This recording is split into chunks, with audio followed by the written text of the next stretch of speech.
Hello! Okay, we are continuing our read aloud of the True Confessions of Charlotte Doyle. In the last video, we just ended chapter 19, and Zachariah and Charlotte were chatting about Captain Jaggery's gun case, and how they want to get into it because those are the only guns that are on the whole ship. Zachariah says, "You must have seen that iron safe of his that's full of muskets. You're not likely to get into that. No one knows where he keeps the key." I reached over and plucked at his arm. "Zachariah," I said, "I know where he keeps it." And that's how chapter 19 ends. We're going to jump right into chapter 20. I scrambled from the brig and very quickly told Zachariah what had happened when I brought the information about the round robin to Captain Jaggery, how he removed a key from behind the portrait of his daughter and with it opened the gun safe. Zachariah grunted. I never thought to look there." "Did you look?" "To be sure, if we could have secured that key and the guns, we would have taken him before, and I can promise you it's still true." I felt a surge of excitement. "Is there anyone who goes into his cabin now?" I asked. "I don't know," Zachariah said. "But you could go." "Me?" "You know exactly where it is, don't you?" "But I'm supposed to be here." "Exactly." Remember, she's in a cell in the bottom of the boat because she's being held for murder of Mr. Hollybrass. "Zachariah," I cried, "that would be insane. What if he caught me?" "He could do no worse than he intends to do." I saw the gruesome logic in that. But even if I did get the key, then what? If Jaggery had no muskets, the men could be rallied again. What if the crew gets their hands on the guns? What will they do? I couldn't answer that, he admitted. "I don't want any more death," I said. "Get the key to me, Charlotte. The rest will follow." The enormity of the idea frightened me. Why shouldn't you get it to begin with? I wanted to know. "If it's me he catches, Charlotte, he'll be free to get rid of both of us. If it should happen that you fail, it would still leave me a chance to try and act." "Try?" "Charlotte, it's all I can promise." I considered his reasons. Then I said, "Zachariah, you told me that the crew has been coming down to bring you food."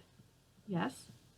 "I won't do anything until you tell them that it wasn't you who killed Hollybrass, nor me, and that we're certain it was Captain Jaggery himself. It will make it much safer for me to make the attempt."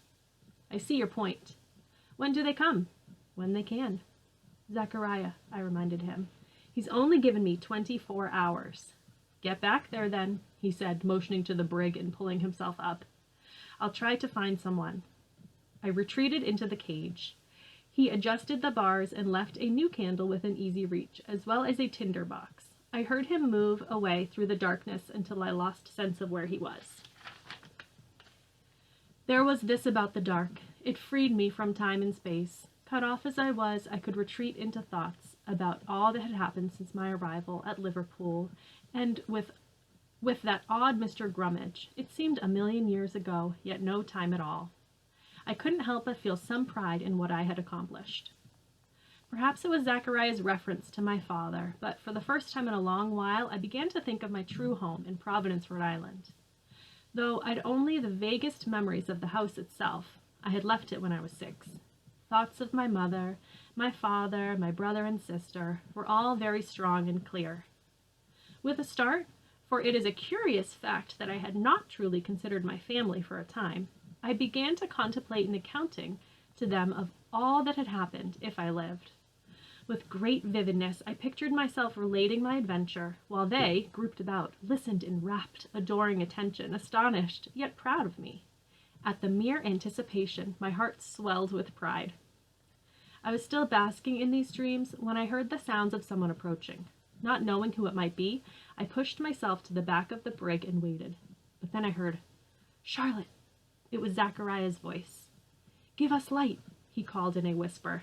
I scrambled forward, found the tinder box, and in moments had the candle lit. There was Zachariah, and with him was Keech. From the first moment I had seen Keech, as I came aboard the Seahawk, I'd never cared for him. He was too nervous, uncertain. To see that he was the one Zachariah had brought was not the greatest comfort. Miss Doyle, Keach said when he drew close, peering about in his agitated way. I'm pleased to see you. And I you, I made myself reply. What followed then was a strange council of war. Zachariah made it clear at the start that neither he nor I had murdered Mr. Hollybrass. But who did it then? Keach asked, truly alarmed. Captain Jaggery, I said quickly. Why? What do you mean? He demanded. We offered our reasons. Keach listened intently, only occasionally looking up with startled eyes at me or Zachariah, yet nodding to it all. Murder his own mate, he murmured at the end with a shake of his head. Do you have any doubts? Zachariah asked. None. About you, Keach told him. And me? I asked. He seemed hesitant to speak. As I see it, I said, the men don't want to help me during the trial because you thought it was Zachariah who killed Mr. Hollybrass. True enough, Keach said.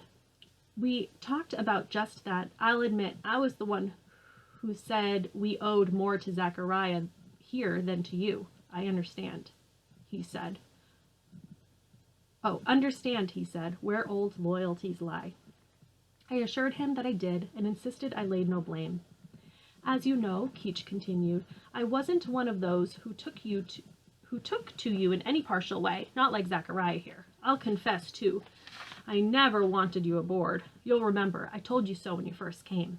I nodded. But you've proved me wrong more than once, he concluded.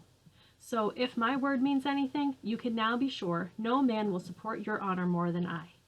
That said, he held out his hand to me. I was relieved at Keach's acceptance. Perhaps, I thought, I'd wronged him. So then and there, he and I shook hands like old sailors. I felt a great weight drop from my soul. The news Keach brought was crucial, that we were, by the captain's reckoning, a few days' sail from Providence. Hanging me was therefore of the utmost urgency, which explained the captain's 24 hours.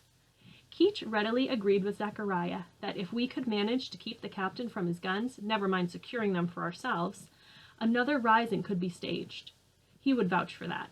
But, he warned, he keeps those guns locked up and the key to himself. I know where he hides it, I said. He looked around in surprise. Where? I told him. And would you try to get it? Oh, and would you try to get them? Yes. Keach whistled softly. Whew. Most times he keeps to his cabin, he said. All you need do is find some way to get him and hold him on deck, Zachariah said. I'll be here and ready when you have. I put in. Once you've detained him, I can secure the key to the gun cabinet. It shouldn't take her but a moment, Keach, Zachariah pressed. Keach studied his hands for a long while. It might be possible, he glanced upward. What about the others? You're going to have to spread the word that it was the captain who murdered Mr. Hollybrass, not me, Zachariah told him. Not her either. Keach nodded. They're going to want to know what happens to the key once she's got it, he said. I looked to Zachariah. She'll give it to me, he said. I'll be in top cargo waiting for it. And when I've got it, that will be the time for you and me, he nudged Keach with an elbow, to lead another rising. Once again we waited on Keach. The way he fidgeted, it was easy to see that he was nervous about the plan. But that was natural. I was nervous too. Finally, he said, it would be the only way, except it better not fail. Zachariah turned to me. There you are, he said. We'll do it. On all this we shook hands, and I was soon, once again, alone in darkness. It's odd, perhaps, but I was not frightened. I assumed we could succeed with our plan. Oh, what a power of faith and justice had I then! A few days from Providence, I smiled. I would return to the life I led with my family, but now in America, where, so I had been long taught to believe, greater freedom held sway. I sat for the better part of an hour thinking, not of what was about to happen, but of happy days ahead. I heard a sound. I started up, peering into the darkness. Zachariah, quite breathless, appeared before me. Charlotte, he called, it's time. I crawled out from the brig. Zachariah had found a small lamp, one well hooded. This way, he whispered before I could ask him anything. We moved down the hold toward the central cargo bay and its ladder. I looked up. It was quite dark above. What time is it? I asked. 2 bells into the mid-watch. By shore reckoning, that meant it would be 1 o'clock at night. Couldn't we do it by daylight? Charlotte, you're scheduled to be hanged at dawn. My stomach rolled. My legs grew shaky. Zechariah put his hand on my arm as if he himself had caught my fear. You'll do well, he said. He closed down the lantern's hood to a mere slit and led the way up the ladder. I followed until we reached the top cargo. Once there, Zechariah signaled me toward the rear ladder. It would put me directly into the steerage before the captain's cabin. Where will the captain be? I whispered. Keach sent word that he's got him at the helm, Zechariah explained, his voice low. He's managed to jam the wheel somehow and called the captain for instruction. Roused him from his bed. How long will I have? Take no more time than you need, was his reply. And the rest of the crew? Word on that, too. They all know and are waiting. Go on now. I'll watch for you here. I looked at him. Charlotte, it's this or the royal yard. I crept aloft and soon was standing alone in the empty steerage listening. The steady wash of waves, the bobbing and swaying of the ship, the creak and groan of timbers, all told me the Seahawk was plowing toward home in a brisk wind. By chance, the door to my old cabin was open. As it swung to and fro, it banged irregularly, rusty hinges rasping. When had I heard that sound before? What came into my mind was my first night aboard the ship, when I lay upon my bed feeling so abandoned. How frightened I'd been then, how little was there then to fear. I even remembered the voices I'd heard outside my door at the time. Who had spoken? I wondered, as though to keep myself from moving forward. What was said? Nervously, I glanced back over a shoulder through the steerage portal. While I could not see much, the soft glow that lay upon the deck told me that it must be a full or nearly full moon. I was glad of that. It meant there would be some light to see by inside the captain's cabin. Yet, inexplicably, I remained standing there, wasting precious time, listening to my old door bang and creak, trying to rid myself of the fear that lay heavy ballast in the pit of my stomach, a notion that I had neglected to consider something about the voices I had heard that first night. The suspicion became rather like an invisible rope that restrained me. Try, though, I might. I could not find how to unbind it. A random plunge of the ship roused me to my business. Making sure the little lantern was well shielded, I moved to the door, put my hand on the handle, and pushed. It gave with ease. The room lay open before me. Dimly, I could make out its fine furnishings, even the chessboard with its pieces, exactly as I recollected them from my first visit. I lifted the lantern. There, seated at the table, was Captain Jaggery. His eyes were upon me. Miss Doyle, he said, how kind of you to visit. Do please step in.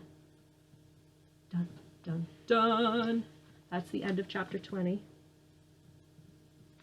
And that makes me nervous to leave off like that. But we'll save chapter 21 for the next class. And then we just have chapter 22, and then the whole book is over. Oh my goodness. This has been such a good book, don't you think? Okay, I'm going to leave a bookmark.